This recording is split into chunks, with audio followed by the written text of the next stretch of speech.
I read this book. It killed me. It really did. I found The Catcher in the Rye heartbreaking. I'm going to talk about that. I'm going to assume that that's not a word commonly associated with this book. And the background is, where is The Catcher in the Rye? The background is I first read this. This is my copy from high school. Why is this going to sleep for? This is my copy of the book that I had since high school, and it's very common to study this book in high school, I think, all around the world, the English-speaking world. And I remember at the time, whenever I was in year 9 or year 10 or something like that, so 15 or 16 years old, around Holden Caulfield, the main character's age, I was a bit like kind of confused, like what is the point of this? And the only thing I really remember, like the ducks. And it just seemed like it didn't have much of a story. It's basically tracking this kind of antisocial guy over this crazy self-directed weekend he leads, the gap between being expelled from his fancy private school to coming home for Christmas. And I guess there was a coming of age or sort of theme, but maybe not a coming of age in there. And then I didn't everything to the title. I still kind of wasn't sure. And then we were doing this podcast episode a while ago talking about my book. And Greg, one of the guys in that episode, mentioned The Catcher in the Rye. He said no one got The Catcher in the Rye the first time round. They read it, saying that our book was similar. And I took that as a compliment, I guess. Thanks, Greg. But I thought, it put a pin in my head because now, 15 years later or something, I thought I should go back and reread The Catcher in the Rye and see if, with an older, wiser head, I have a bit of a clue what it was actually about. So that's what led me to it. So I just finished reading it, and this is very much raw. I've put zero planning into the reflection of this book, this video I'm doing now, this podcast episode. But man, I have to say, I would now probably class this as one of my favorite books. So that's a big call. That's a big turnaround. And so let me go back and try and figure out why. So I guess at the start, what did I like about it? Because I guess I wondered what was the meaning that I maybe missed. What was the point of it? Because it's not an overly plot-driven story. There are events, but it's not like there's a shocking sequence of events or anything like that. Basically follows Holden, this, I think, 16-year-old, a young guy who's, having problems at school and stuff like that and fitting in and trouble with the people around him. And it's a story told entirely through his perspective. So it's totally narrated in his voice, totally stream of consciousness. And that was the first thing I loved. I loved the freshness of that, the lack of I think they call it artifice, like sign of the writer's hand. I thought it was very invisible. It was very much like a raw, young, peculiar type of person's outlook. And he starts at this fancy, boarding school. He's being expelled. That's how you're introduced to him. The only subject he really vibes with is English. He's flunking out of everything else. He's got a older brother who's this successful kind of sellout in Holden's eyes, DB, who's gone to Hollywood, but Holden only likes his books and stuff, and he thinks that's real writing, not the Hollywood stuff. He's at this boarding school basically, and then he's interacting with the kind of jock womanizer type, Stradlater, and then this, I think, Robert Ackley kid who's a bit of a weirdo, and kind of comes into Holden's room, and Holden gets very worked up in this early scene about this kind of girl that he knows and has a fondness of, Jane, I forget her last name, who Stradlater is this jock dude roommate of his is going on this date with or afternoon with, and he's all caught up with whether something happened between them or not. And then from there he decides to kind of go a little bit Thelma and Louise and go on his own little adventure for the weekend. But yeah, I think I really love the rawness of the voice of the character. And so as soon as I finished reading it and reading about this little weekend Holden has, and it'd be impossible for me to spoil it for you, really, because it's not, again, not the events and not the point, but more the perspective and the attitudes Holden has at the people he's faced with. And by the end, I went online to kind of see, wow, what did everyone else make of it? What have people said or written about it? And I didn't get very far before I thought, I didn't really want to, sometimes we look at things a bit too much of an intellectual critique, if that makes sense, like being too kind of academic about things. That's why I thought this story is heart wrenching. Because I think it's just such a raw emotional dilemma, and I guess I'll try to unpack that. Where would I start? I guess the way you're thrown into Holden is that it's a very classic teenage thing. The teenage years are often fraught with rebellion, and probably for many reasons. Some of them obvious, some of them might be deeper. I think that's a time when you're starting to form your own, especially in this day and age, you're starting to form your own concrete sense of identity, basically, and defining yourself as a different person from, say, your parents or your friends, or maybe in line with your friends, probably. And you're kind of creating this your own identity. You're moving out of this embryonic kind of little ego you've grown up with, and you're figuring out, you're tethering yourself to a new story, basically, I think. And part of that involves looking at the world and digesting what it is and conceptualizing what it is, so that you can understand where in this map you kind of fit. And I think that's the phase Holden's going through, because he's not quite fitting in these later stages of the schooling years, and he's not quite sure where he's going to go. And he's obviously, it sounds like he's bounced around from a couple of schools, but he's from a privileged, high achieving family, it sounds like. And the only people he has real true affection for are his two younger siblings, it sounds like. They're the only two people he kind of really gets along with. And then tragically, you're subtly introduced to the fact that, so this is a spoiler, and this video is full of spoilers, so don't watch it if you don't want it to be spoiled. But you learn that his brother Ali passed away from leukemia some years before, and it sounds like they had a great bond and they were really close. And that's that moment that gets you to see maybe what's wrong with this kid. Because a lot of the critique, the discussion, revolves around people who don't like this Holden character, who we're looking at this whole book through, whose eyes we're looking through this whole book. There's people who are not fond of him, and apparently this book has been a real symbol for a lot of, antisocial, rebellious behavior, especially amongst young people, found amongst, I think, like serial killers or, criminals of certain class. So it's got this funny subculture that's developed around it. I don't really see that being the explicit point of the book or the point of the Holden character. I maybe see where that came from, because Holden, in his look at everything, his biggest, obviously, being his bonnet is phonyism. And this is a guy who's sensitive to the fakeness of the world. And I actually just, again, I'll come back to the heart-wrenching thing, but that's all I really saw in it. Because this is a guy who's waking up to some of the, I guess, probably realities of the world and how everything kind of works. And it's almost like, if you are intolerant to lactose, this will be a nice image I'm about to paint. If you're intolerant to lactose and you have lactose, your body rejects it.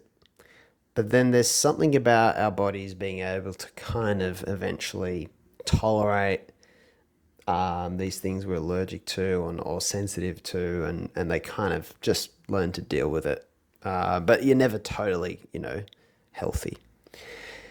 And that's the question with the Holden. Is that what the world is like? Is it just full of fakeness? Is everything from saying glad to meet you? He has one interaction where he meets the date of this girl he knows at a club or something, and he says, glad to have met you, and he says glad to have met you in response, and he narrates back to us, the reader, with that interaction. He goes, I'm always saying glad to have met you to people I'm not actually glad to meet. I'm always doing stuff like that. So, he's looking at the fakeness of Hollywood, of school, and he's kind of sees through the BS. And you got to say, this is about the 40s, but of any period, there's always going to be BS there. I've been writing about this a bit recently, and try not to be too cynical. It's kind of, I'm normally writing about it with a humorous kind of satirical hat on, but you got to acknowledge that. Come on, there's a lot of BS. Always around in our social systems, in our ways of behaving. I've got BS in me. You might have BS in you. There's BS. There's phonyism.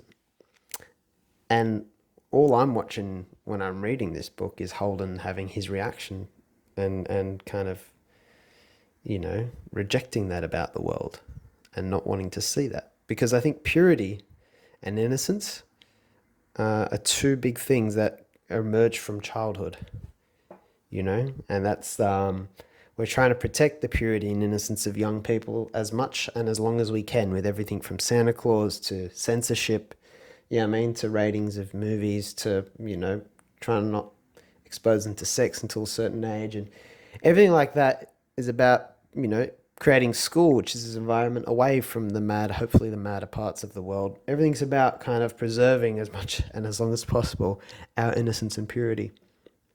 But then eventually we have to go take on our own responsibility in the world, and we have to, and there's always this part of grieving that happens because you must lose maybe some part of that innocence and purity. And so in all these interactions Holden has, you can see that friction very plainly.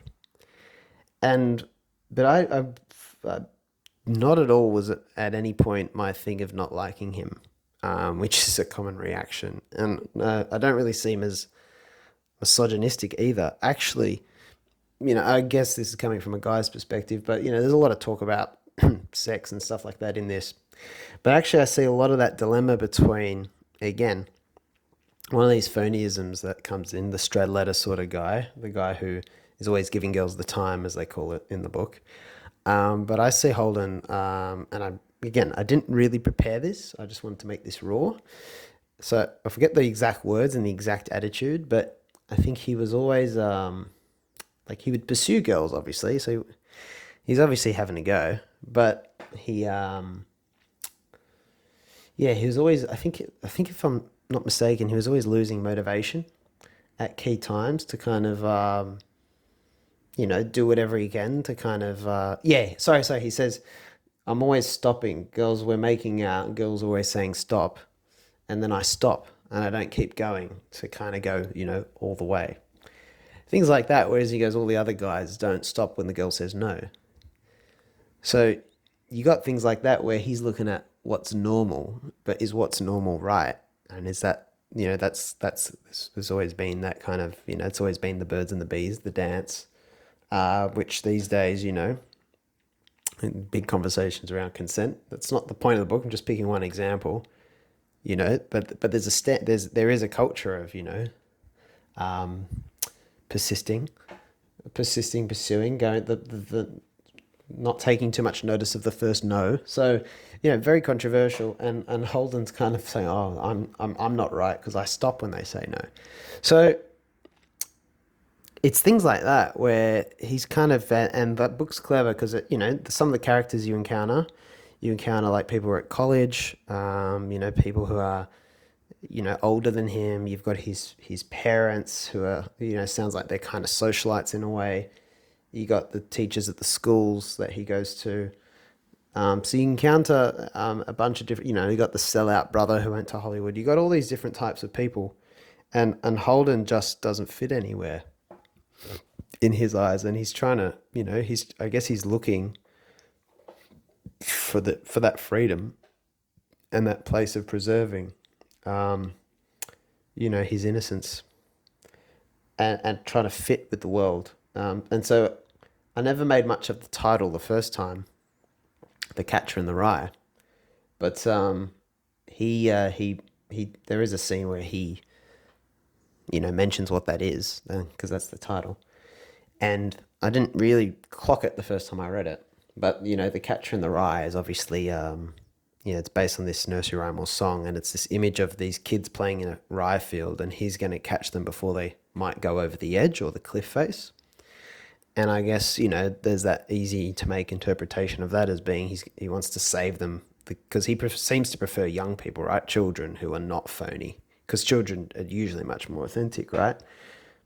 Um, and uh, and they're unsullied by the world. So he sees himself as being this person who catches them before they fall off into the abyss of adulthood, where we're all doomed to be, you know, maybe lifelong phonies, and you can judge that for yourself.